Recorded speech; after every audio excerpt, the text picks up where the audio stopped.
Welcome, Internet folk. This is episode 11 of the Pundit podcast. I'm joined with my friend Simon Canton. I'm Michael Block, your other host.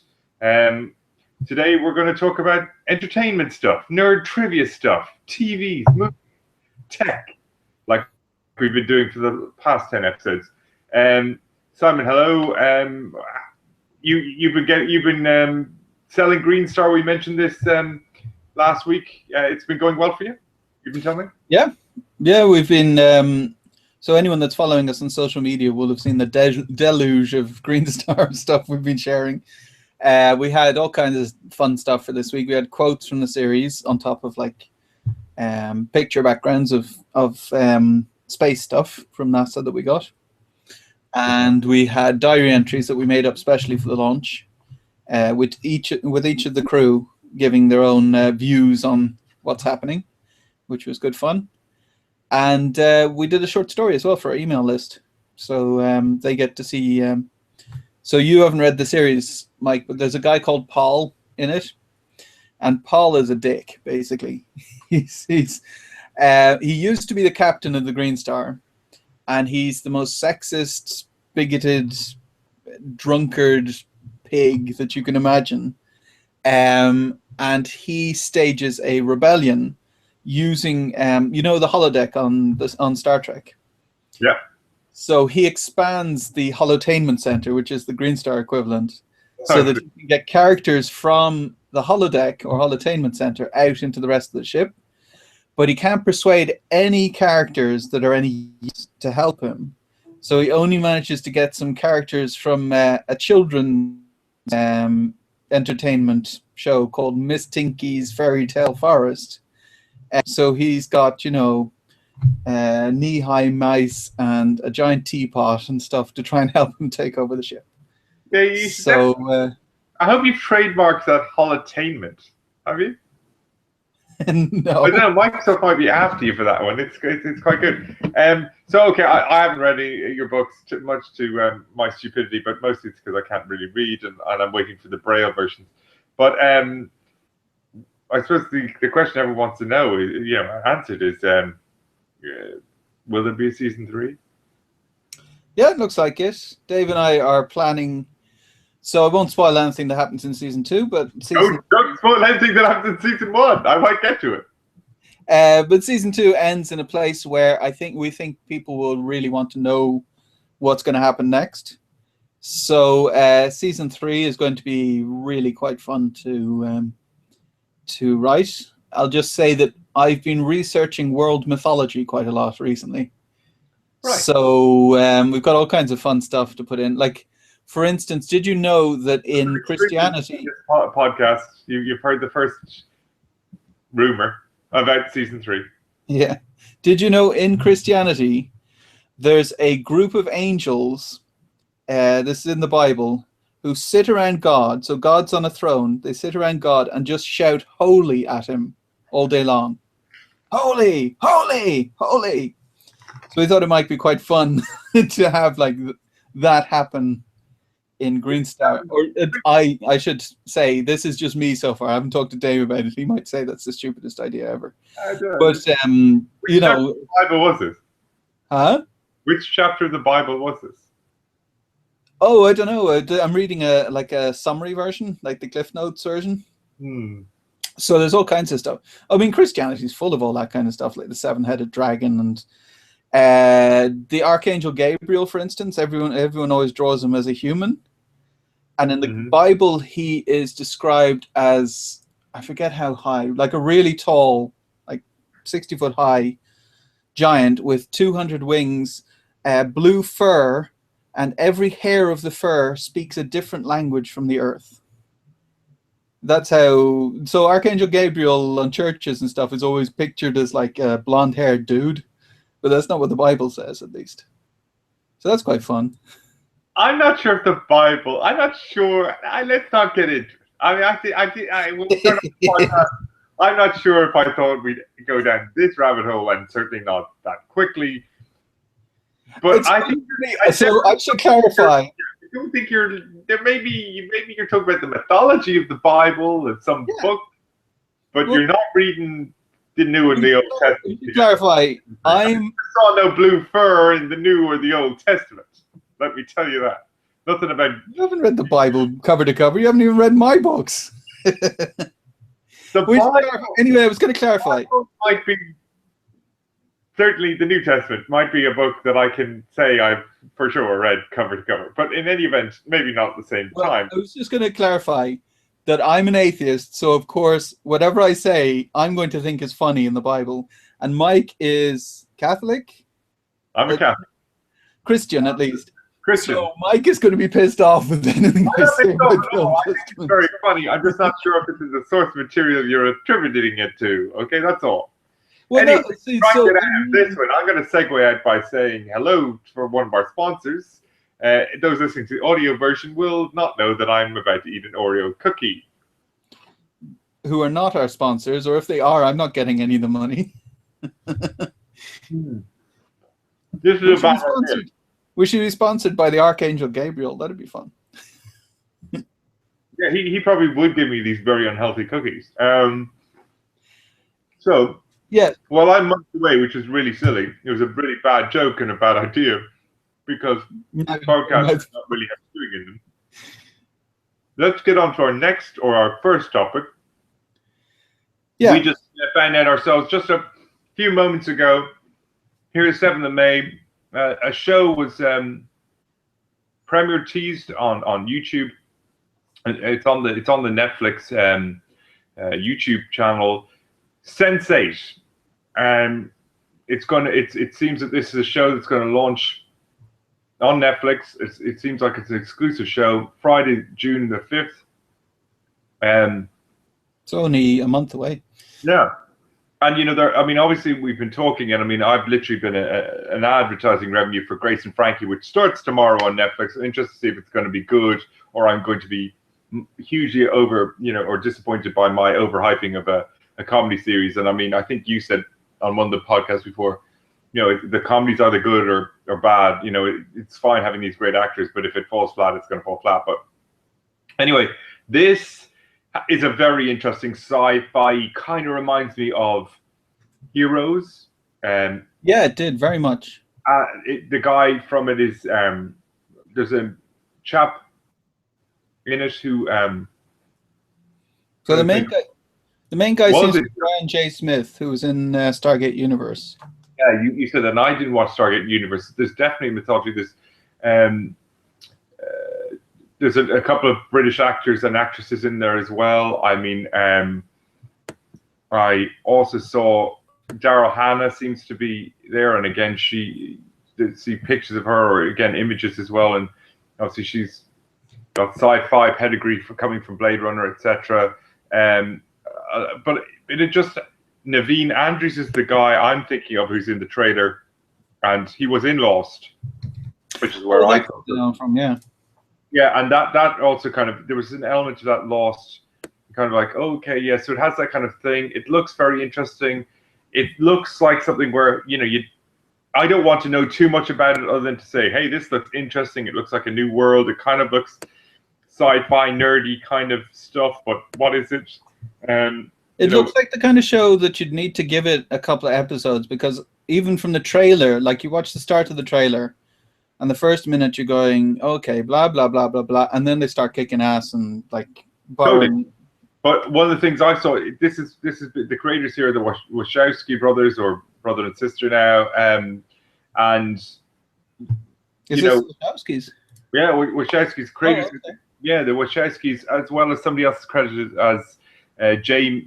Michael Straczynski, or could Michelle Straczynski? Changeling, which I guess he must be the story says a group of people around the world suddenly linked mentally and must find a way to survive being hunted by those who see them as a threat to the world's order.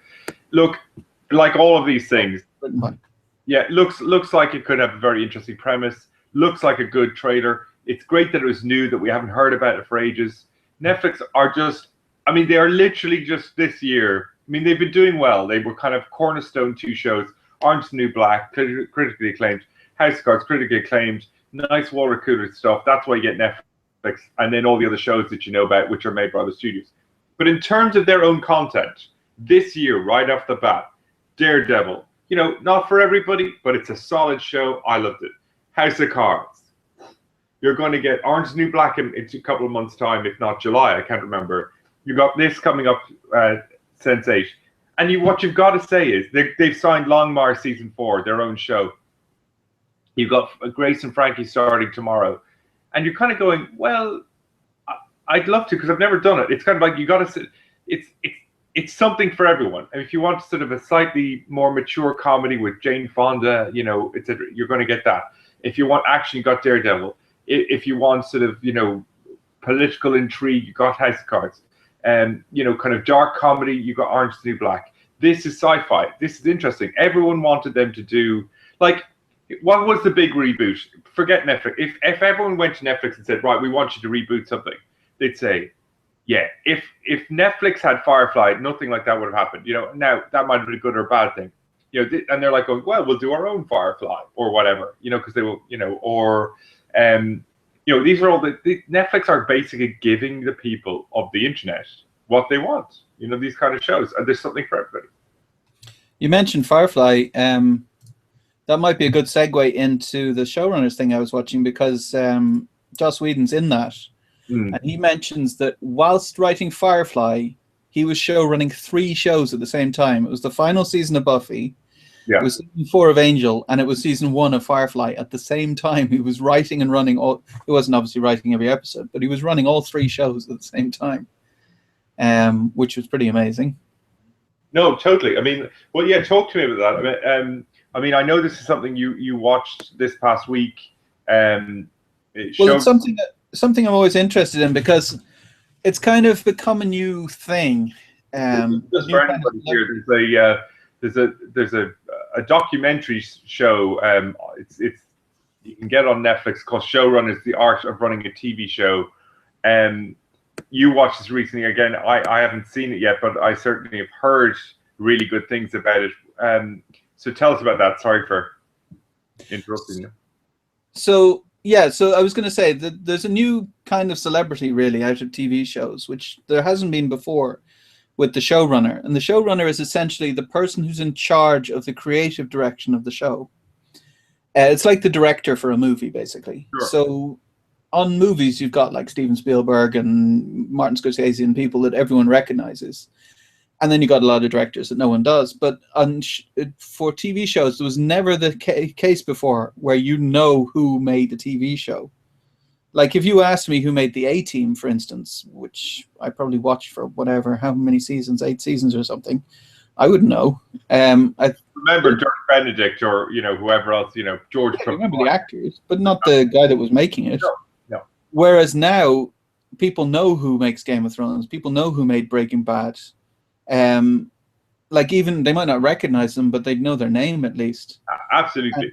Whereas back 20 years ago, you might have known about Coppola, Spielberg, you know, Scorsese, but the big names only. There's more of a personality has grown up from those people, you know, like the way J.J. Abrams. It's like he's attached to Fringe, and it's a J.J. Abrams show, and you're kind of like, well, it is, but you know, after a certain point, how much he's kind of, as you say, he's not directing and writing episodes, but he's a supervisor, and that's it, and that allows him to do several projects rather than just the one. Yeah, in a way, but the way the showrunner works from this documentary and from what I knew before is they're the person that's basically in charge, that's meant to know everything. So you've got certain shows where I'm trying to think what the guy's name is. There's a guy who runs Burn Notice. Might not have seen Burn Notice, but it's a spy show. And the showrunner on that writes every episode. At least he did up until season 3 or 4 or something like that. I'm just looking up. Matt Nix, is it? Matt Nix, yeah. So that's not the usual case. No. Usually what happens is the showrunner is the person who's guiding all the writers and directors who work on every episode in the right direction. So the showrunner some writer might write a script for an episode, and the showrunner, if it's for Game of Thrones, say, the showrunner might say, oh, well, Tyrion wouldn't say that, or Tyrion wouldn't do that, or no, that's not the direction we want to go. We want this episode to end here so the next episode can start here because there's another writer working on the next episode and he needs you to start here. Yeah, I mean, Mark Schwann was like that for One Tree Hill. He was the guy who basically wrote the pilot, which was meant to be a movie about this, two brothers who didn't know each other and basketball and all this sort of stuff, whether you watch that show or not. But what was clear is that, Mark Schwann definitely sort of created the world, created the universe, the characters, the story arc, and probably did a lot more direct writing of episodes at the beginning. But when it takes on a juggernaut, like when it becomes like Dawson's Creek or a One Tree Hill that goes on for 9 seasons, you just aren't writing anymore. You are supervising the story, and occasionally then you might come in and write the finale or a mid-season whatever, or some spectacular episode dealing with something you wanted to do, like you put your own touch on it. But fundamentally, you are the Stan Lee of the universe. You may not be, doing the artwork or writing the stories for every comic book, but you are Spider-Man's creator.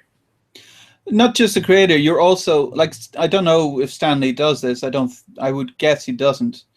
But not anymore. But like for Spider-Man, he doesn't go in for every comic and say, okay, I see what you've done here with Spider-Man, but Spider-Man wouldn't do that. Spider-Man would do this instead. Whereas the showrunner is kind of steering it in that way. Like from the documentary, so my impression before the documentary was that the showrunner was doing the creative side. But from the documentary, they were showing the showrunner is doing all of the financial side as well, which I was always interested in showrunning as a concept, because as a writer, it would be very interesting to make a TV show where you did the creative side. But it seems like the showrunners, especially when they end up in a big show, like you're saying, end up going, okay, I have to scout locations, I have to come up with props, I have to do all this kind of crap, and barely get to write anything at all. There was one guy who was showing that he turns up at 6 a.m. so he can write for a few hours before everyone turns up and starts asking him financial questions about, okay, are we going to hire the warehouse over here? Are we going to hire the warehouse over here? And how are we going to get the actors there? And all that kind of rubbish, which I have zero interest in. I think they did too, from most of them. Yeah, although I think you do get so big. I mean, if you're J.J. Abrams, you may be ultimately in control of that, but you probably an entourage dealing with all that crap, Well, it was he could do that kind of minutiae and doing 52 projects at the same time, No, but he's not the showrunner on some things. He gets a producer credit. So the showrunner is the person that has to deal with all the minutiae. J.J. Abrams would be maybe in the broad kind of season meetings where they say, okay, this is what we want to do this season. But I would guess he's not in the day-to-day meetings because he just wouldn't have time. I mean, he's off directing Star Wars, so he's fair fucks to him for that. Good luck, JJ. I just hope JJ doesn't star for Jar Jar. This is the Jar Jar movie you've all been waiting for. Yeah, so I saw some massive spoiler on the internet, which is the first 5 minutes of The Force Awakens. Jar Jar walks through and gets murdered, right? And actually, I just wonder if he would have the balls to do something like that. That Jar Jar is still alive in Episode 7, and literally, some Sith Lord comes and kills him, and you just expect everyone to like cheer in the audience to do that. But anyway, Well, it just would be catering. It would be a reminder of things they don't want to remind you of. So, well, no, it just wouldn't be. It would be the same as if, say, the opening of the new one is Han Solo sits down with some guy who's got a bounty on his head and shoots first. Or even better, turns the camera and winks. Yeah. Jar Jar Binks comes to collect a bounty on Han Solo's head. Han Solo shoots first and kills Jar Jar Binks. That would be the ultimate fan service. It'd be good for the outtakes for sure. But anyway, just to get onto the fact, this showrunner show documentary. Did you find it interesting anyway? You enjoyed it?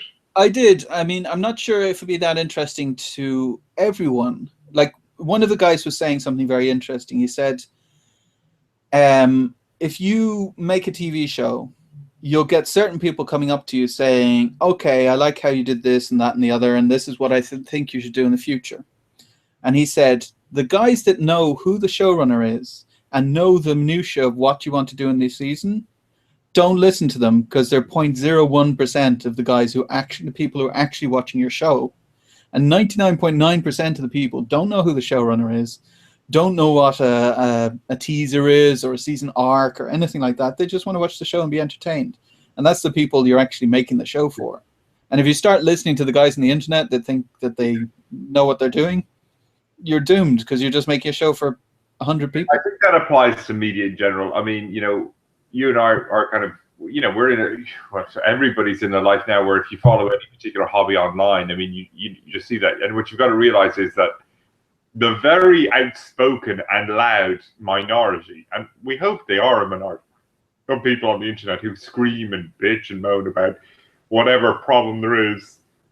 I mean, that those cannot be, because, well, hopefully not anyway, cannot be your actual mass audience. Your actual mass audience actually doesn't know that much, doesn't, you know, even know a trailer for the Star Wars movie was on 2 weeks ago, or that there's a weekend about the Star Wars celebration.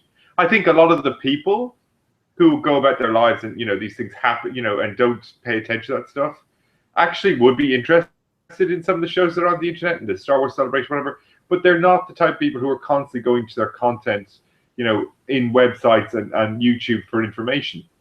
They just... Well, they're not willing to troll through it. Like, we might be willing to troll through a lot of junk in order to find the gems, whereas they're not willing. They'll just go, no, just whenever it shows up on TV. Yeah, they're just not interested. I think that just happens. I mean, the truth is that people like you and I can divine very quickly what stuff we like. There's not too much junk because we've worked out, well, we go to those sites and whatnot, and you pick and choose. It might be junk to somebody else. But I think other people, and, you know, even younger than I am, younger than you and I, you know, you'd think they're much more tech, whatever, just wouldn't know. Like, they wouldn't know, for instance, if they weren't listening to a show like this or similar shows, they'd be like, that new Jane Fonda show with Martin Sheen and Sam Waterston and Lily Tomlin, that's starting tomorrow. Well, they wouldn't watch it anyway. I mean, it's not for them. Well, it's barely for us. I mean, we're a type of show. It's a smart show. It's a show that I think might do well on HBO, if it turns out to be funny. You know, I'm just simply saying, in Europe here, there is no terrestrial marketing. Now, in fairness, Netflix don't need to do this now, because now that they've got such a big subscriber base, and it's growing all the time, they don't need to pay for advertising to a degree, because come tomorrow, whether you know it or not, on the front page of your Netflix, if you go in on Friday afternoon to watch the end of Daredevil or the end of House of Cards or whatever it is, or you're going to see what the new movie has been, you know, the new 5 movies on Friday evening that have been, you know, put into the thing. It'll be right there in the front page, literally going, like, I knew nothing really about the Unbreakable Kimmy Schmidt until it launched, and then the internet went wild about how great it was. I still haven't watched it, but I'm sort of going, it might be funny. I watched one episode. It's American style humor that just, for me, I mean, it's just not my taste. It's like, you know, the 30 Rocks and the Parks and Rec and stuff like that. Like, plenty of people think they're funny. I just don't. That's all. People do think Parks and Recs and Veep and 30 Rock are funny. I haven't given them enough a try, but I do agree with you that, you know, comedy can be so geographical in some respects. And it's not that it's not funny, but it has to hit your sweet spot. Maybe our sweet spot was the young ones, you know, or whatever, you know what I mean? But it's not even geographic. Like, I watched something that had me laughing out loud earlier, showed my son Matthew, who's 16, and he went, yeah, it's pretty good. Like, no, I'm not saying it has to be geographic, but there are lots of different reasons why culturally some things are, that's funny, but not really for me, and it doesn't work as much. I definitely think things don't necessarily translate. Whereas, you know, broad comedy in America does. I mean, like, Adam Sandler does just as well all around the world for whatever reason. Although I like the Sandler, don't knock him. He gets more criticism than I think he's due. Now, I think he makes a lot of crappy movies sometimes, but he also makes some good movies. Yeah. I mean, Happy Gilmore. Happy Gilmore, but even more recently, the Punch Drunk Love, although that was 10 years ago now. Yeah. The one where Drew Barrymore kept forgetting him. 51st Dates. Yeah. That was pretty good. I thought that was fun. I think he does. Look, can I put it this way? There are way worse actors who would literally look at Matthew McConaughey. I like Matthew McConaughey. I love Matthew McConaughey. I've always liked Matthew McConaughey from when he did A Time to Kill, which I think was brilliant. And then he kind of lost his way. Obviously, he did Contact with Jodie Foster and a few things. And then he got into this rom-com thing. These were fine movies. They were fine. But McConaughey was sleeping through these movies like you wouldn't believe, you know? And, well, I actually don't... It was just fair. I think they just were that type of movie where there was no performance required. There was kind of like, you know, hello. Probably handsome and charismatic was all that was. Ed TV is a brilliant film that people forget about how good it is because it kind of came out at the same time as The Truman Show, which is also a great movie. And another reason, like Jim Carrey, you know, totally underrated actor, you know, like Truman Show, Ed TV. It was brilliant, and he was very good in it, you know, as a sort of an everyman. He really was. Really quite good movie. But I mean... I remember it being okay. I mean, Truman Show is like a 5-star movie. That's the problem. So when you're being compared to a 5-star movie, it's very difficult. Well, they both came out at the same time, and they were kind of, you know, not the same movie, but very much the similar themes. That's all I suppose. Yeah, they were about the same thing, which is the rise of reality TV. Yeah. And they were both very prescient. I mean, you look at all the garbage reality TV we've ended up with now. I mean, they happened before it happened. Yeah, you know, I think you're absolutely right. I mean, people look back in that and go, well, of course. But it's like, no, it hadn't. We knew it was coming, but it never gotten that bad. And, you know, now, yeah. I mean, Big Brother wasn't even on the air. And Big Brother was probably the first one. Yeah. This is before, you know, you could launch a sex tape to get famous. Like, and not just famous, like wealthy. You know? Well, yeah, I mean, if you'd have had a sex tape come out with you in the mid-90s, when the internet was around, but it wasn't that popular. Say Michelle Pfeiffer has a sex tape in the mid-90s. Well, her career's over.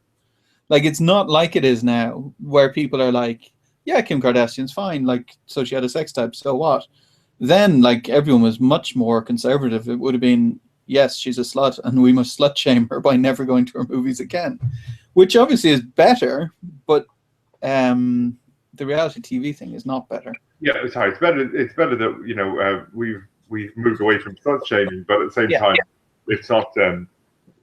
You know, it's not great that equally that there's an economy, male or female, and mostly female just by happenstance. Although that's not actually necessarily true. You know, kind of making money off these things, and sometimes not with their consent, and then just, you know, if you're going to get that happen to you and without your consent, you might as well make money out of it, and, you know, fair enough.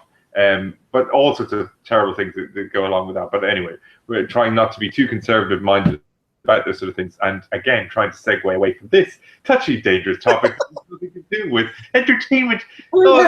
Controversial, casual stuff, nothing serious. It's all Kim Kardashian. If you can't talk about Kim Kardashian, that's the least serious thing possible. I'm drinking my green juice, pure. What is it? Lime?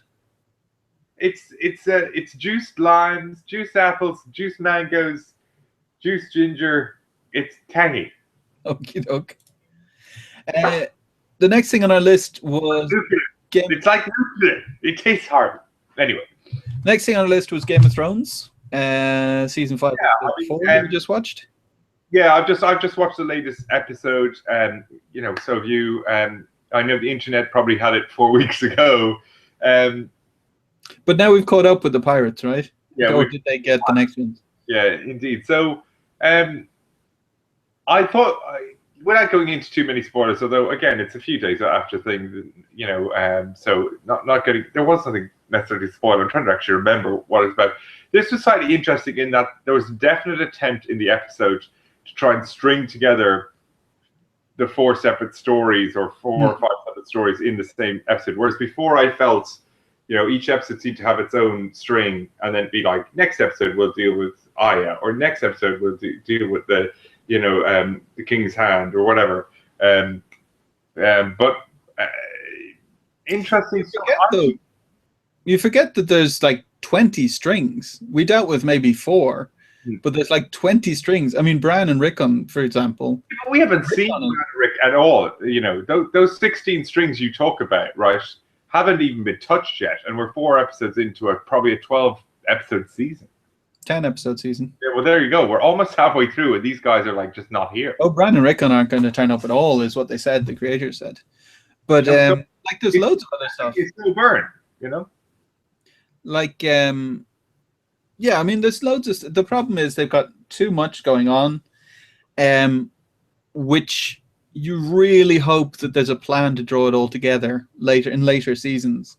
That we're not going to end up going off in loads of different directions, and they're all dead ends, basically. That there's a plan to kind of that everyone comes together into one big battle / political thing / whatever it happens to be, but that we don't end up having 20 stories all go in different directions, and then there's one important one, and the other 20 actually we could have just dropped from the start and been fine. Yeah, well, I mean, I get the impression somebody's going to die in this season. Oh, yeah, someone dies in every season. No, but I mean, someone we like, but it's a major character death in this season, and I don't know that, but so it's not a spoiler. I just think if I had to guess, and because it's clearly a guess, I definitely think we can come back at me at this in a few months' time and say you were wrong.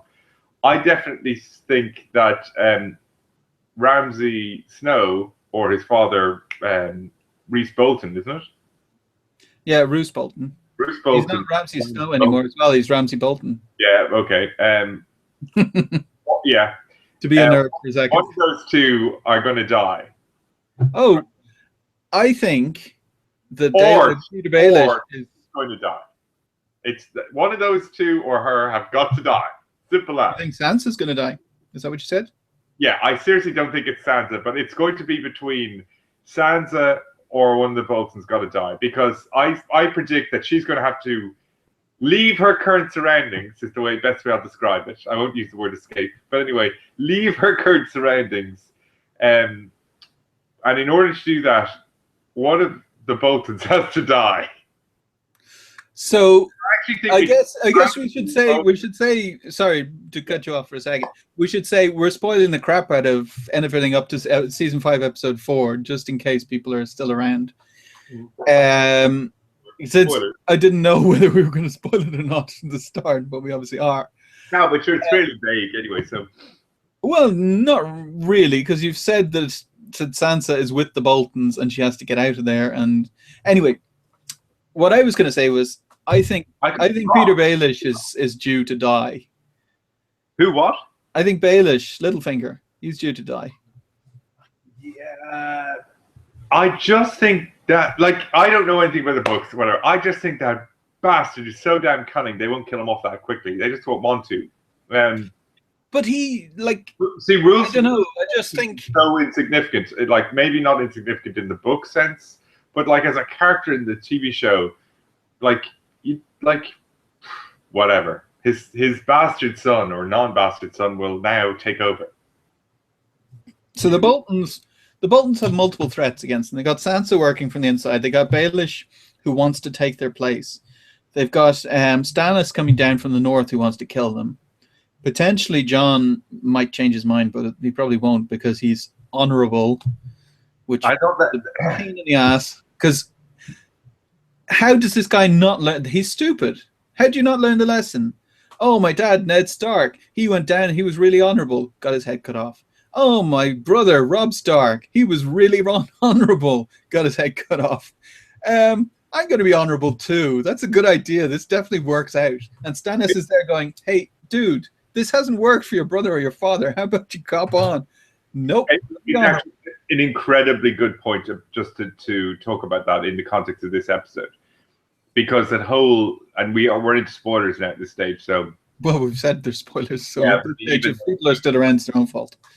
Quite specifically, there's a scene very early on in this episode 4 where, you know, Jon Snow effectively recreates episode 1, season 1 of Game of Thrones, you know, in terms of Sean Bean's character, his father, executing some person who disagreed with his authority. Let's put it no more than that, because I can't actually remember the exact circumstances of whatever the guy did in episode 1, season 1. He disobeyed him, or he was a traitor or something, and maybe he went AWOL.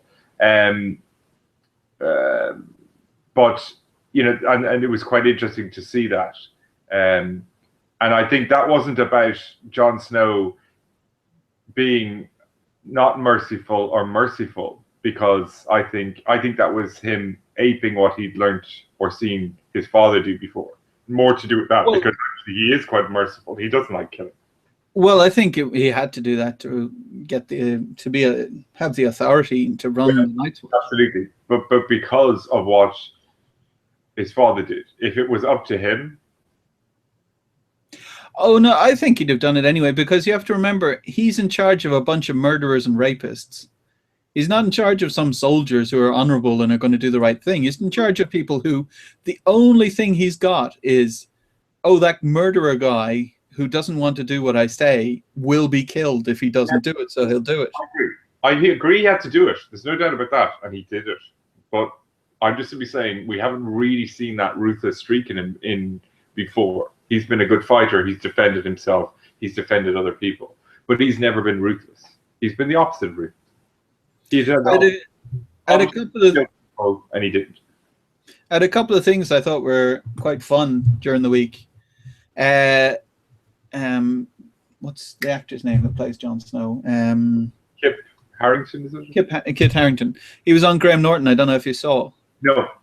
It was quite funny. So Sean Bean, who was playing Ned Stark, they asked him if he could do received pronunciation English, which is, if you're not familiar, is like, here is the BBC World Service kind of English. Sure. And Sean Bean said, no, can't fucking do that.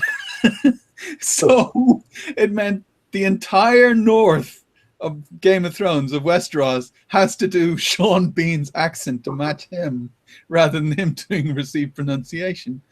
So Kit Harington's English is proper clipped received pronunciation English, and he's putting on a northern accent just because Sean Bean, who got killed in the first season, couldn't do it. So Sean Bean can only do his accent. Yeah, he was saying that on Graham Norton.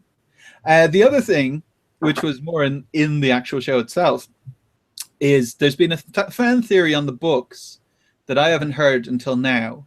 And people who've read the book said, okay, well, now it's obvious from the show, because they were looking for it, that Jon Snow is not Ned Stark's son. Because, well, whose son is he? So, in this episode, they talked.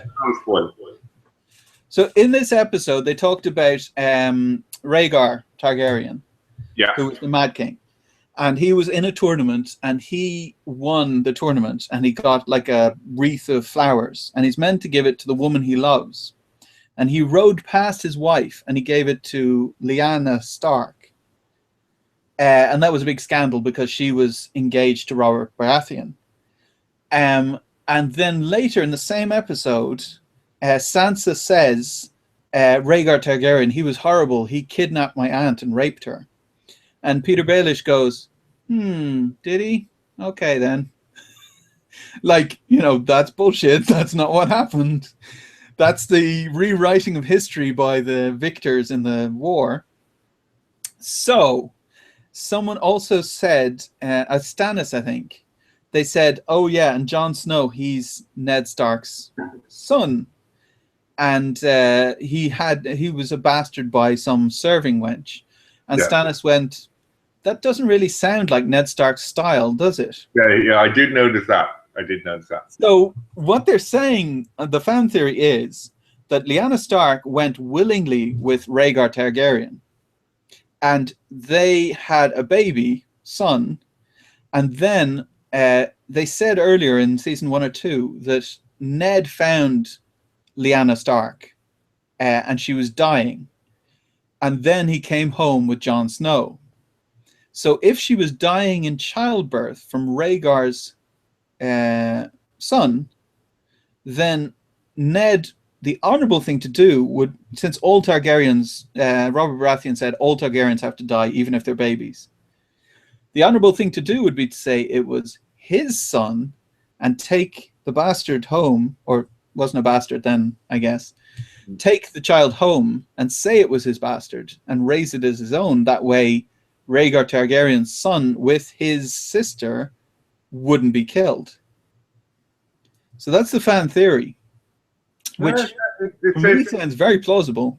Plausible, yeah.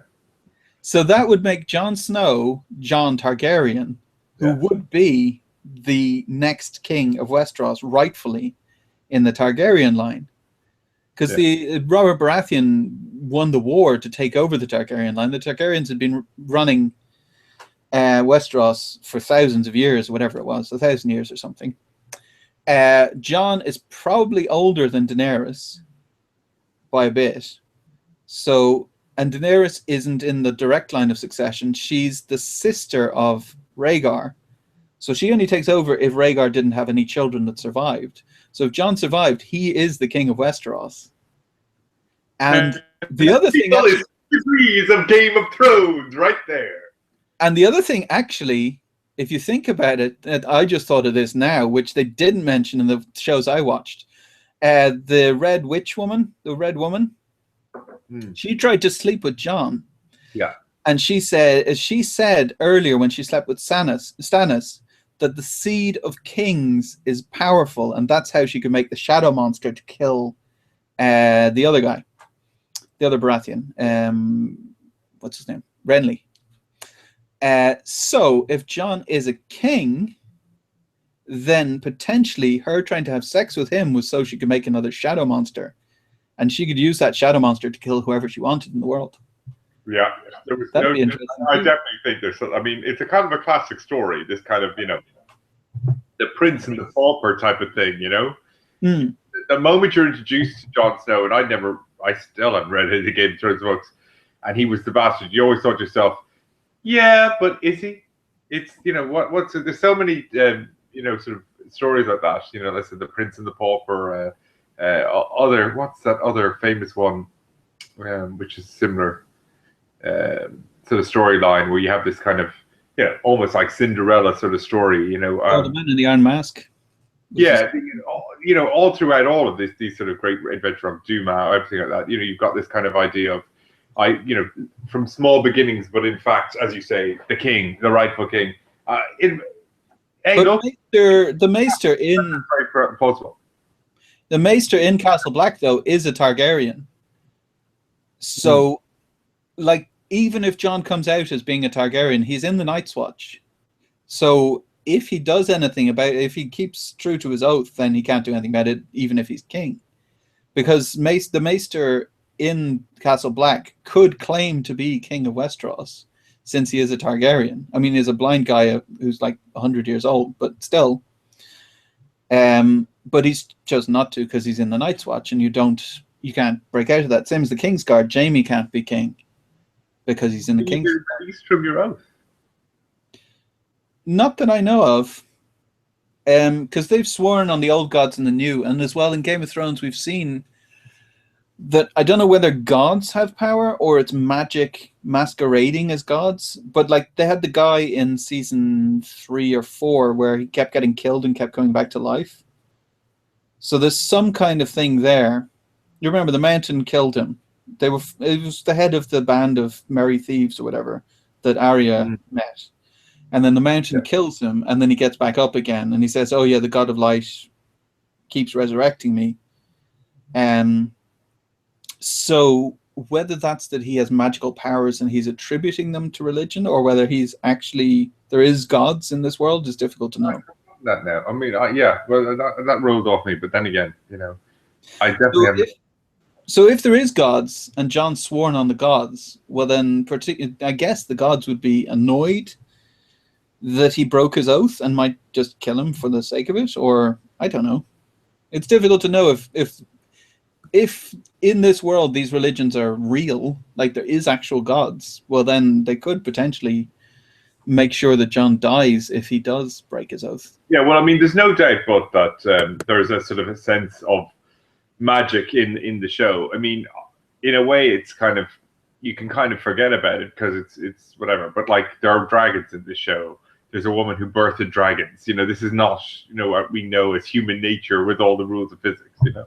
I had another theory. Actually, you just reminded me of it. What, Jon Snow is going to be able to birth dragons as well? No. Melisandre, witch.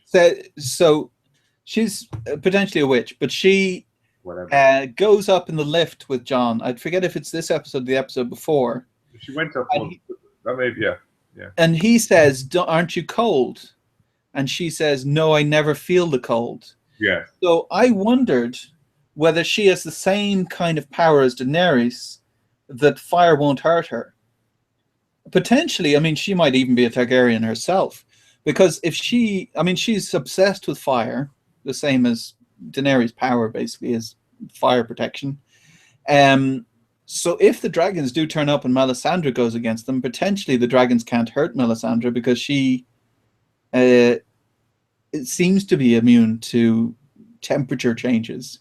I don't know if it's 100% or if it's just that she's slightly resistant to it or what it is, but like potentially she could also be able to stand up to the dragons. Well, no, that certainly is interesting. I mean, you're definitely paying attention to this far more. I need to be watching these shows. There's only 10 of them a season. I need to be watching these shows with a little bit. It might be worth my while, actually, and maybe that is what people should do with Game of Thrones, is once you've kind of watched them, to rewatch them, because I think you probably appreciate them far more. Well, you should go back, because I've gone back before. When season 4 was coming out, I watched seasons 1 to 3 just before 4 came out. Yeah.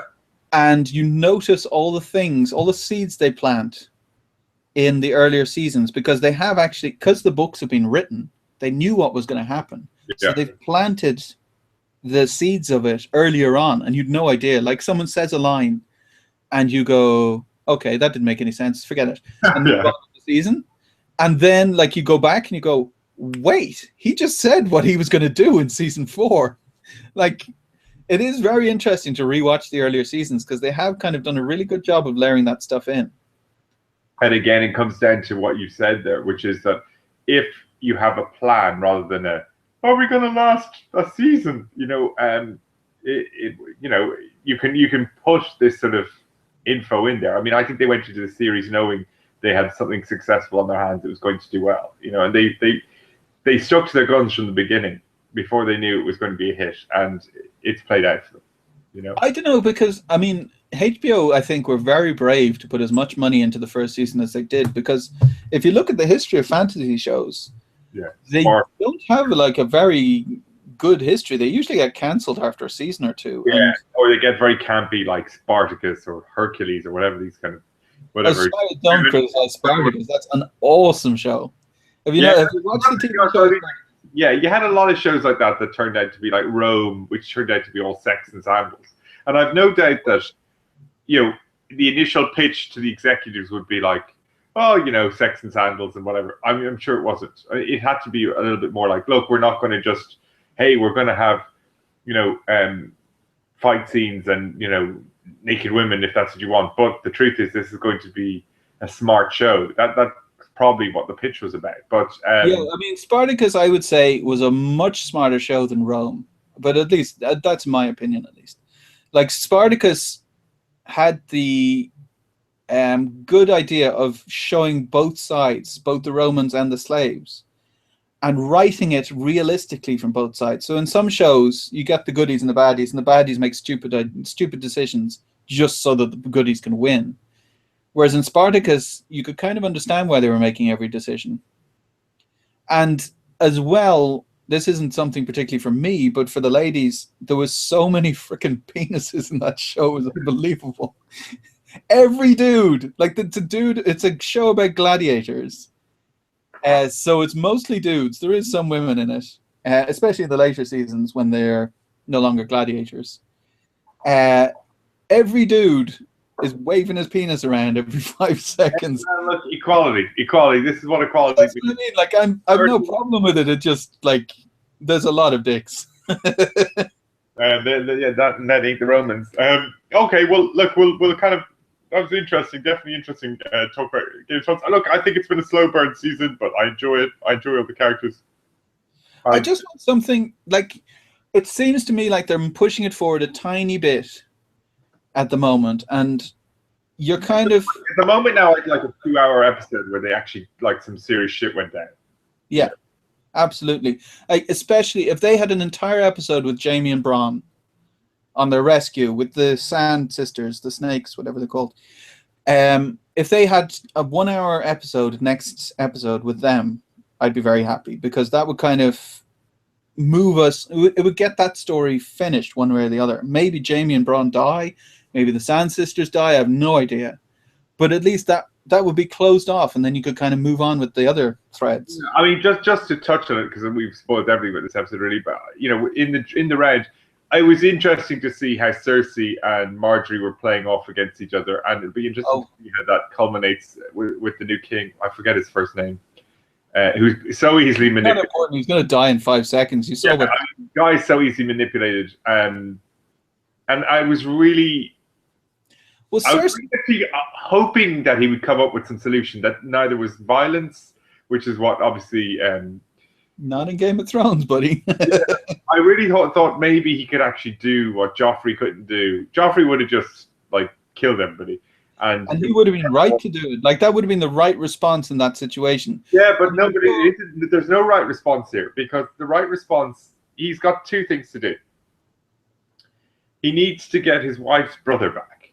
But in order to do so, he doesn't want to start a war against religious zealots. But he does, because... Which is what Cersei wants him to do. No, Cersei is an idiot.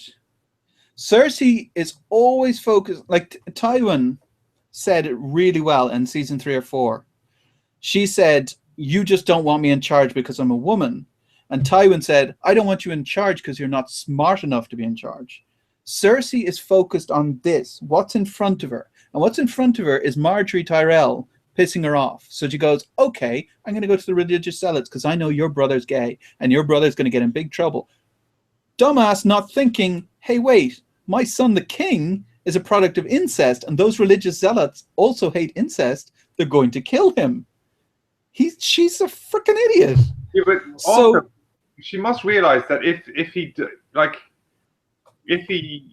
did what was very possible, which was to get frustrated and say, right, have them all killed, that was just going to cause some civil war. And there is something. I mean, these guys are building up, and it's not just on this front.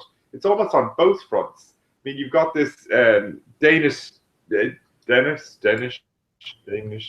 Targaryen over in the other place, not Dorne, the other wherever she is at the moment. Yeah, Daenerys. Yeah, I mean that's almost the sort of mirror copy. They're kind of almost religious zealots type of, although it's more to do. Well, no, I mean they're slavers who just want to take back over their slaves. That's okay. Whatever. They have a cause. But it's almost like similarities going on. Oh well, the big obviously spoiler kind of finished up on that.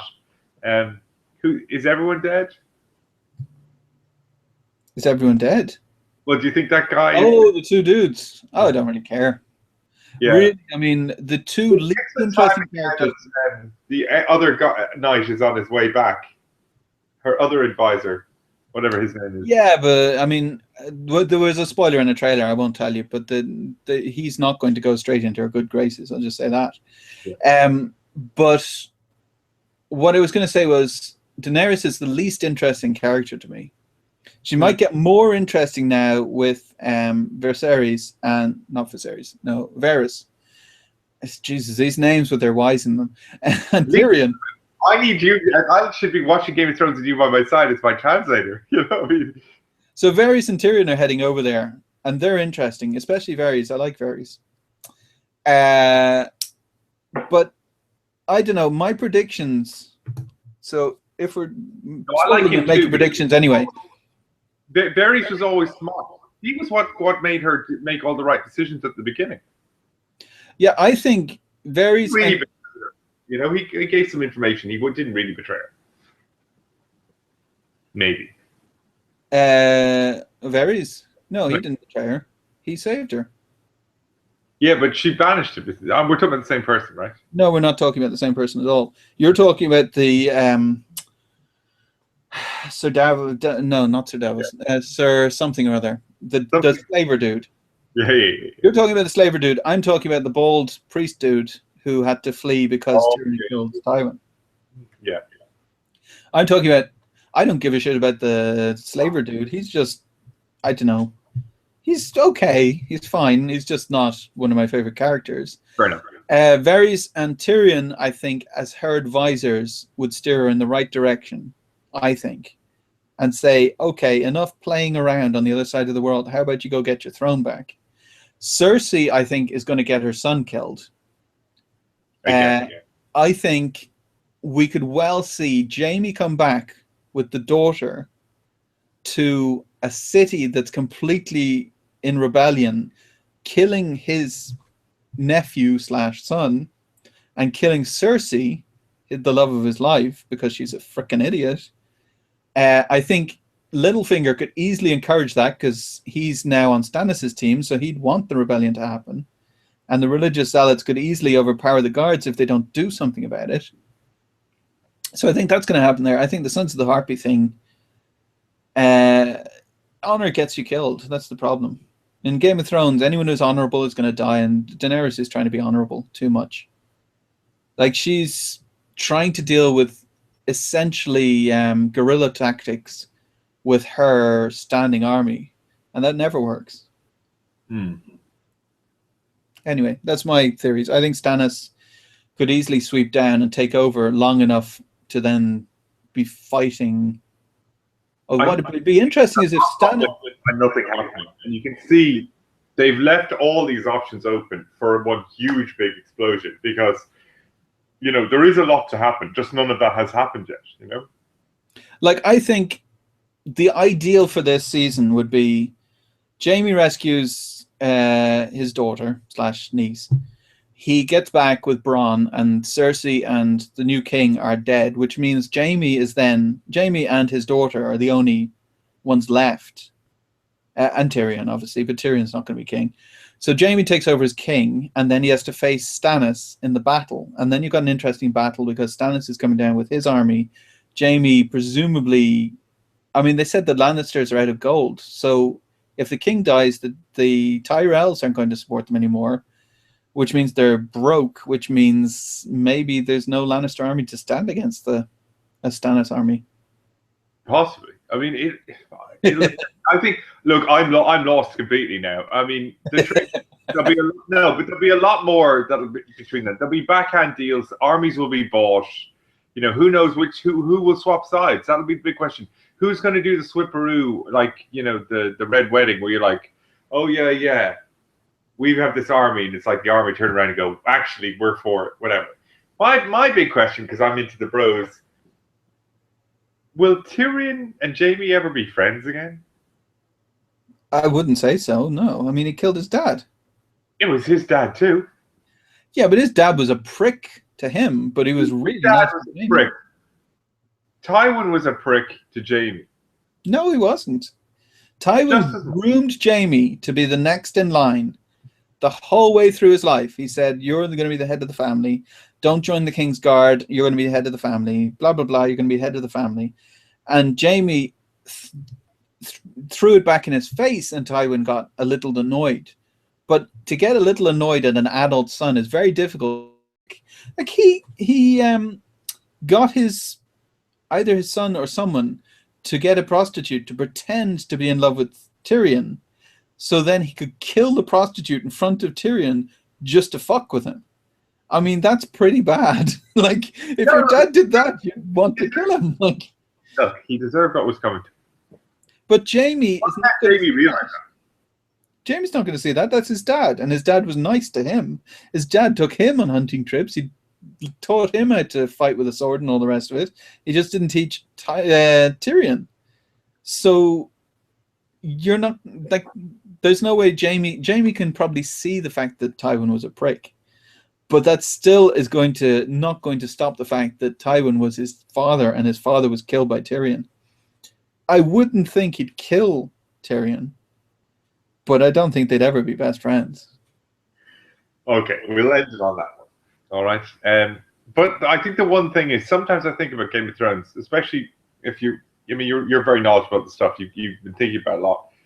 It's actually just as entertaining, if not more so, and to talk about the possibilities. Especially if you've got all the stuff. Like to me, I'm just watching it very passively. I'm not a super fan. I'm Well, enjoying. I should be clear actually before people think I'm a super fan. I do watch the post game or the post show on What the Flick. What the Flick do an analysis of the episode, and they have a couple of book readers on the show who don't spoil anything from the books, but they do explain why certain things happened on the show. Well, actually, to be honest, but that's brilliant. It's almost like the fanfic, It's like it's fan fiction. Like it's not for everyone, but for some people, people love fanfic because it makes the original product, whether it be a game or a TV show, or just it gives that an extra bit of I mean, I've never I think I read one or two Star Wars, books, fictional books, and Star Trek fictional books. There was an offshoot series about Ensign Rowe, which was from the Next Generation, and I read a couple of books about them, and they actually were really weird. A lot of the Star Wars and Star Trek fan fiction, not just internet fan fiction, but fan fiction and sort of authorized fiction books, are fantastic. They really are very good, but it almost brings everything together. But some of those shows, like I don't watch the Talking Dead, which is a similar show after the Walking Dead series. I've seen bits of it, but I've never watched it. It's meant to be great. In Sky, they have their own kind of show. I know there's some official show, obviously, like whatever that's called, the Game of Thrones thing. Sounds brilliant because you kind of do, unless you're really paying attention, you kind of do need to kind of, oh yeah, that's it. Particularly when stuff is being referenced back to season one. And as you said, if you haven't rewatched that recently, if you're not really paying attention, it's kind of like, what the hell, Well, I mean, as I said earlier, like the that Jon Snow is not Ned's son, I didn't get that at all.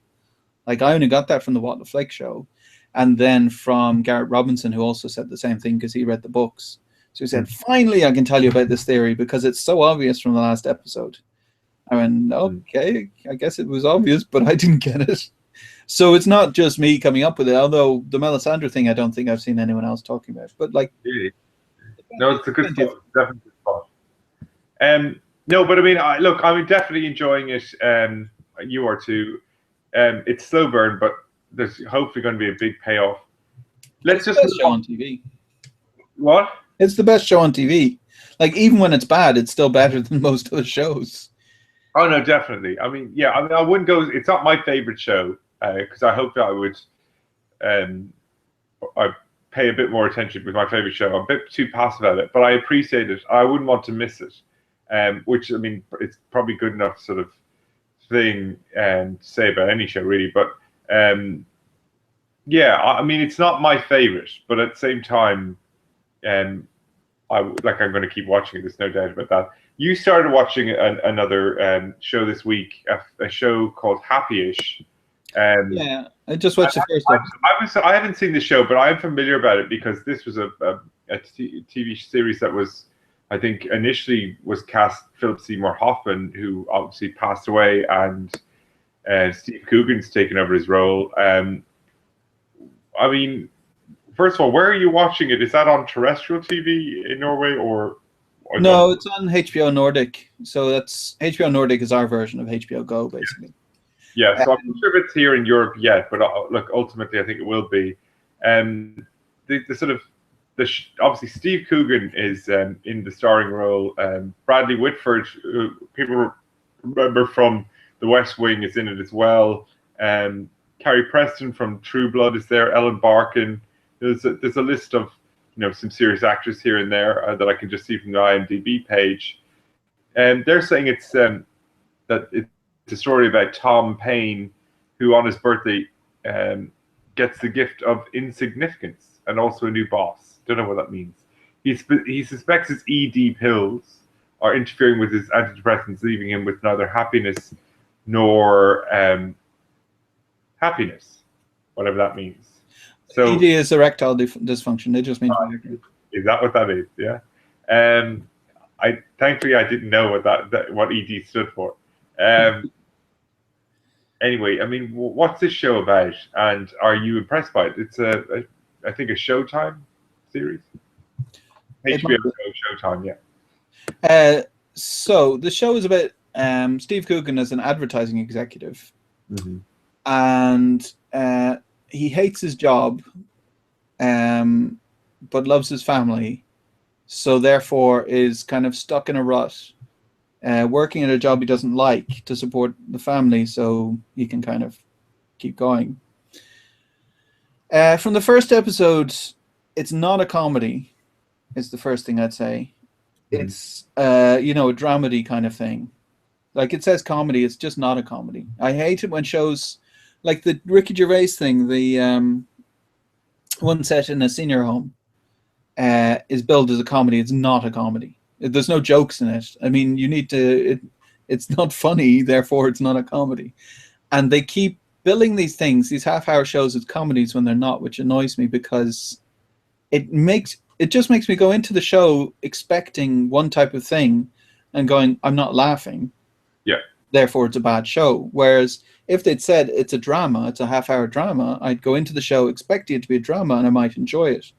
Like, it's kind of ruining my enjoyment of the show because a comedy you'd expect to laugh. Yeah, no, and I totally get that point. And I do think people can, particularly what I think the mistake sometimes is like, oh, Steve Coogan, he's a comedian. And, well, this show, and if we're in a middle ground, let's call it comedy rather than, drama, Oh, I get, like, less people will watch. I mean, did you see a show, I think by maybe Showtime as well, called Togetherness? No. I saw the ads for it. It's on HBO Nordic as well, but I haven't watched it. I'd be interested to see that because that's a drama. It's not a comedy, but it is funny at times, etc. And it definitely had a balance between maybe what this show might be described as. Although I do think you should give it a try. Funny enough, I watched every episode of the first season, and I was like, I don't know why I like this because it's not really funny, but it's not unfunny, and it's kind of weird and funny and sweet and whatever. But it's worth it. It wouldn't be for everybody, but like it was definitely some interesting stuff going on in that show. Have you seen? You might have told me about it actually. So have you seen the Last Man on Earth? Last Man on Earth. No, no, I haven't seen that. I've heard about. Yeah, again, that is not a comedy, but it's not unfunny. There are jokes in it, and Togetherness, there are jokes in it, right? But it's equally, it's kind of like, like, just don't call it a comedy. Like, there was jokes in, there was probably jokes in 28 Days Later, for instance, or Fight Club. You wouldn't go, the Comedy Riot Fight Club. That would be stupid. Like, Orange is the New Black. I mean, I think it's funny, but I'm not sure if I'd classify it as a comedy, Oh, definitely not. I'd call it a drama with lighthearted moments. Exactly. You know what I mean? So, most dramas do have lighthearted moments because you just can't be, well, some exceptions, but you just can't be 100% serious all the time. Yeah. Light and shade. So on the Happy-ish thing, it kind of, I think, gave me a worse impression just because I was expecting it to be funny. And Steve Coogan can be very funny. This is not him trying to be funny. I mean, this is just him doing a serious thing. Bradley Whitford, obviously, I really like from West Wing, and Studio 60 was really good in as well. He's good in everything he turns up in, and he's like, there's some good points in this. Like, Bradley Whitford has a good line in it, which stood out for me at least, which was, they're all advertising executives and they're being told that they need to put all their brands on Twitter and Facebook and all this kind of crap. And Steve Coogan says, this is stupid. Who would want to follow Pepto-Bismol on Twitter? And Bradley Whitford said, when you wince when you're sucking their dick, it doesn't make you a better person. It just makes you a worse whore. Like, he's saying the rest of them are just pretending to enjoy it. Steve Coogan is like bitching about it. It doesn't make him a better person than them. He's just a worse whore, basically. That was a good line, I thought. So, like, it's not a funny line. It's just like a very observant line. If you're an advertising executive, you can't then complain about having to do mindless crap, because that's what advertising is. Like, it's doing whatever is hot right now and hoping that it's going to sell some more products. Mm. Yeah. Are you enjoying it? Are you going to watch more of it? Probably not. I don't know. I might try the second episode. It's difficult because there's so much TV. Like, I just saw. Even since we started this podcast, there really is so. And actually, I think it's useful because, like, I'm only on this podcast now, and I'm going, God. Last time I told Simon I'd watch Vikings. Still haven't got around to it. I mean, I haven't even watched. Like, I have so many shows this week that like I've recorded, and I haven't even got to them. Like, it's just been a busy week. It's impossible to keep up with all the content. It's almost like all you can do is read about the new content, not actually watch it. You know what I mean? Read about it, set the recording, and then hopefully you can cram as much as you possibly can at the weekend, because it's never ending. I mean, I know from your sheet, you've continued on. You've watched a few more episodes of Daredevil with Heidi. One more episode, yeah, and that's all we could get to. Yeah. Like, I've just released Green Star on the 1st of the. Yeah, it's been a busy week. Yeah. And I'm releasing another Bitter End book on the 1st of June, so I just don't have time for TV. Yeah, it's tough, but you're still enjoying it, Daredevil. Yeah, it's okay. Yeah. Like, by episode 5, it's okay. Like, it might get way better, but and the second episode. I think it's pretty good, but it's not for everybody. But I think, look, you know what? I'm jealous, dude. I mean, like, at least you won't be waiting a full. By the time you finish it, it'll probably be June, July, August, and you won't be having to wait. You'll wait like 4 months till the new season comes out again. You know, I mean, it's already been renewed. So, there you go on that one. Like, even I've seen 12 Monkeys as a TV show. Yeah. Just on HBO Nordic, and I want to at least try the first episode. I don't know if it's any good. I've heard it's good. I just don't have the time. I've heard it's great, and it's like Constantine was a series that like got cancelled and may not cancelled, may not come back for season 2. Kind of, it looks like it's cancelled. And I think I watched the first episode, and I didn't really enjoy it. I really enjoyed the movie. I said this. I think I mentioned this to you before. I think the movie with Keanu Reeves is actually really good, and Shia LaBeouf. But a lot of people thought it got way better, and that actually the first season was decent. So, like, you can never tell. But it's like, I just don't have time to be watching all of that. I just can't keep up with it. I mean, there's so many things that are on it. It's crazy. But anyway. I mean, I think it's the season as well. Like, there was nothing from like October until February, maybe, or September even till February. Everything's on at the start of the summer and all through the summer. All the best shows are. Well, when you think about it, when you just look at Netflix. I mean, I know I've said this already, but you've got you just forget how many shows have already come on this year in particular. Like, okay, Better Call Saul is on terrestrial American TV and then is on Netflix the next day or whatever it is. It's not a Netflix only show. I'm right about that, right? I think it was done in conjunction with someone, I think. Yeah. So I think it goes on TV and then whatever. So, but ultimately, it's almost like from our point of view, like in Europe, it's effectively a Netflix only show. Like, it's not anywhere else, right? And Breaking Bad is like that too, because although it was here, because we were getting it at the same time as America, there was no European stations doing it. You know what I mean? But anyway, so we've had Better Call Saul, we've had Daredevil, we've had House of Cards, we're getting Grace and Frankie.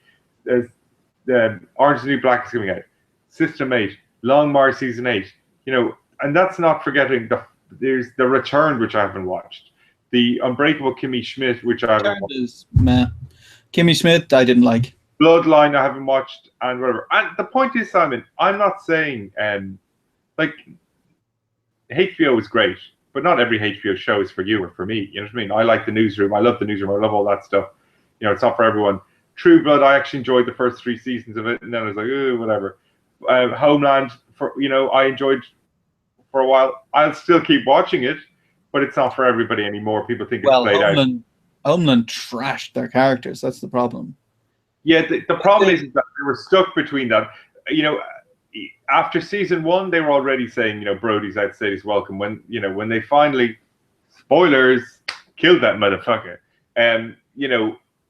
the whole series had to change again. So it's almost rebooted, and you kind of go, oh, so this show was about Carrie Mathison, because no one thought it was about Carrie Mathison. They would have preferred if she died in the first season and Pony lived. That might have been more interesting. Well, I just think, and I love Claire Danes, so just No, I just think like they wrote them both into a corner, and then completely betrayed the characters to get them out of it. Like the one thing you've got, and that has two leads, or it had two leads, and both Damon Lewis and Claire Danes are great actors. Had two leads that were very solidly going in a direction, and then they went, yeah, no, the thing about her, being bipolar and hiding it from the FBI, and that's the only reason or CIA, and that's the only reason she could be a part of it. Yeah, well, she's out now, and she's part of the CIA anyway, even though that's against the rules, and she shouldn't be. And we're just going to forget about that now, and we're going to keep going. And then I went, yeah, no, I think I'm done with this show. Like, this is stupid. You can't just throw out the rules and say, no, now the rules don't count because we don't want to get rid of Claire Danes. No, your rules are gone. Like, they could have made it like Spooks. I don't know if you watched Spooks. I watched one episode of that, although there's going to be a new film with Kip Harrington. Yeah. Well, Spooks I gave up after 5-6 seasons. Yeah, but I heard it was really good. Oh, it is very good. It's just, Spooks is a show where it's MI6 or MI5, whichever one, and any of them can die. So there's no lead character. There's a main guy in season 1. And spoiler alert, he's not in season 3 or 4 because something nasty happens to him. And there's there's a great book. So this is a spoiler for Spooks season 1, but there's like a new woman in Spooks. She's joined the department, and they're going, okay, here's your trainee, senior dude. You're going to show her the ropes and make sure that she's okay. And by the end of like the season, she is dead. Like she did not last. And like you think, if any other show, that recruit woman who was like, some cute 20-year-old woman would last like for 20 seasons. But no, she's dead because she made a mistake. Yeah, but I heard the show, and I definitely would like to see it. But again, it's like, even like, how do you get to a backlog? I mean, that's a backlog. How do you get to a backlog? Oh yeah, that show is like 15 years old now. Yeah, I know. I mean, that thing about Homeland, just to cap it off, because we went on to that. Look, they did. The problem is, it's exactly what you said. You can't change from your main protagonist, from being Damien Lewis, Claire Danes, to Claire Danes and Saul. Because don't get me wrong, Mandy Patinkin is brilliant, and forever the Princess Bride, but or even Dead Like Me, he was great in that. Yeah, no, look, and he is brilliant, and he's very good in this too. But the truth is that Saul was this kind of character, father figure, kind of like Machiavellian, puppet string kind of guy in the first couple of seasons. But he wasn't the center of the action. He was also a wisdom sage guy, who kind of supported or didn't. And now he's being kind of front and center. Actually, the truth is, I don't mind that too much, but actually it's been disappointing what they've done with him, because in fact, the moment he became a main sort of front and center character, they just made him retire and become kind of old and fucking out of action. It didn't work. But there's a new season coming up, no doubt, and maybe it'll be the last, or maybe it'll be an even better season. Maybe they'll gather together something. It's just the American thing of keeping going after it's falling. Like when 24, for instance, should have stopped after 3 seasons because they'd done it. Although I thought season 9 wasn't too bad. I don't know. I haven't seen it. Like I watched up to season. It was only 12 episodes, 5, maybe. Huh? I watched up to season 5 or something like that, and they were just doing the same. Like, what's his name? What's her name? His daughter kept getting kidnapped every freaking time. It got better. It got better. Like 6 and 7, I think. I forget, but like. Well, one of them I tried to. Then I tried to. Huh? I thought season 2 was the worst, but it got better. Like I tried to pick it back up. I forget. It was season 8 or something. Someone said that was the best season for a long time. So I watched the first episode, and he was in front of Congress, and they were saying, "We don't think you should be torturing your suspects." He went, "You don't understand. There's a bomb ticking down." I went, "Okay, Rupert Murdoch, that's enough for that," and turned it I off. think it was probably season 7, which wasn't bad, to be honest. I mean, 6 and 7, I think, just trying to remember, were pretty good. But look, it was a thing of its time. Look, it did great stuff for TV. A lot of what we have now, like, I'm watching The Following. You're watching The Following? Kevin Bacon's thing? No, I'm not watching it. You should try and, if it comes on one of the shows like, HBO or Netflix, whatever, I mean, you should. Oh, it's on Netflix, but from what I understood, I could be wrong. It's like a crime procedural thing. Yeah, it's kind of like, I won't give too much away. It's a bit like he's a serial killer type thing, Oh, he's a serial killer, like Dexter. No, because that's Dexter. He's an FBI sort of profiler, and there's a serial killer, and he helps to, track down this particular. Yeah, I really don't like those. Like procedurals, but like, who doesn't? Not my thing. Like Hannibal, for instance. Hannibal is an amazing show about an FBI agent tracking down serial killers. But it's like, I mean, don't be wrong. The Following, I actually think, is just fine. I'm not sure if this season's super great, but like, I just don't watch anything that's just fine because I've got limited amount of time. It has to be one of the best shows on TV. Like Hannibal's one of the best shows on TV. I agree, but I have to look on Following because I do like it, even though. But you've got more time than I do. You see, like I've got a family and I've got my books and I've got all kinds of stuff. I get an hour a day to watch TV, and I'm going. Even Daredevil is borderline. Like I'm kind of going, okay, I should watch it because it's on the podcast. I do more time than you to watch this stuff, but I got a lot of stuff to watch. Yeah, but you fill up your time with One Tree Hill and crap like that. I do not watch any of that stuff. I'm rewatching the OC at the moment. Well, there you go. Exactly. You could be watching something new instead of watching the OC. Sometimes, so it's good to watch the comfort food of the OC rather than you're saving episodes. You're like, I'll watch it when I've got time to concentrate, like Game of Thrones. Yeah, I mean, I don't know. Like, I tried to rewatch Firefly, and I couldn't even do that. And I love Firefly. I just went, I've got so much else I need to watch. Yeah, no, I know. When we retire, when we're 65, at least we can get to that backlog, You don't think there's going to be 6 million shows at that stage that we'll need to watch? Yeah, but we'll probably just be into the old nostalgia at that stage, So, but I wonder what. Remember the days when there was Game of Thrones and it wasn't beamed directly into your brain? Well, we're 65. Yeah, exactly. It'll be like you can't watch TV; it's only on virtual reality, and virtual reality does not work with sub 180p or 4K resolution. These things weren't filmed in 4K. You can never watch them ever again. Oh, I mean, it won't be Blu-rays are gone and DVDs are gone. You can't even plug anything into. There is no TVs to watch them on. Yeah. 4K will be old at that stage because 4K is the limits of human sight. It's not the limits of technological sight where you get your eyes removed and put in like cameras or something. And then you'll be looking at like 200K. More real than real. Yeah. Okay. Well. We're wandering now. We might as well. Probably covered everything we possibly can, and we've been very scattergunned in our approach this week. We should probably end this podcast now. This is episode 11, and we're finishing episode 11. We've lasted 11 episodes. Can you believe it? You can say that in every show. I know. It amazes me every time we turn up every Thursday. You can catch us on iTunes at Pundit Podcast. You can catch these episodes on this YouTube channel. And also posted on simoncanton.com. Yeah, I put them up on my blog.